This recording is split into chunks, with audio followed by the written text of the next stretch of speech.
with Cheryl Pounder now. And Cheryl, Jonathan Toews chooses his hometown Winnipeg Jets, and he last played in April of 2023. So what do you think he brings to the ice at this point in his career?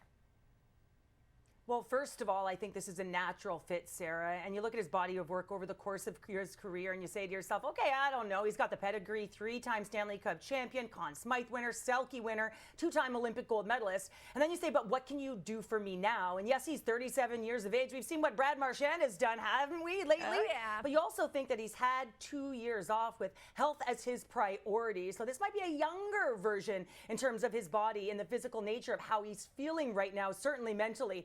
But overall, I'm looking at a guy who presents heavy IQ. This is something that does not leave you, regardless of age, to be able to anticipate, to get to certain spots on the ice.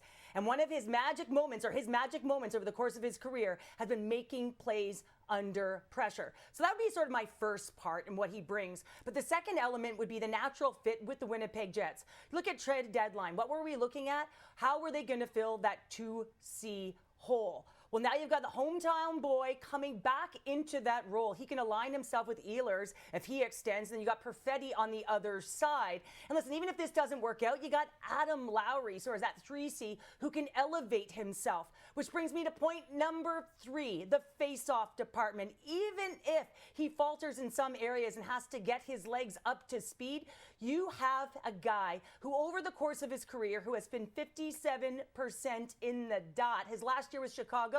He was at 63%. So all of this combined, I think this is a win-win situation. You know, calculated risks on both sides. But if he can provide some offense, some leadership, and can contribute, you know that it's going to be a win. And the other thing I'm going to say to myself, I'm really interested to see his balance. You know, he's been surfing in Costa Rica. Yes. You know what that does for your core, Sarah? I'm telling you, he might be a stronger skater because of it. He may be. I haven't surfed a lot, so I can't say for sure. But he also spent a lot of time in India as well at a detox retreat.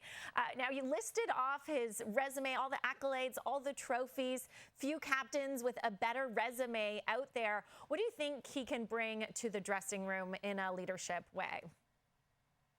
Well, you said it, leadership and perspective. When you take time away from the game that you love, you have an opportunity to not only prioritize your health physically and mentally, and he's made a conscious choice to come back.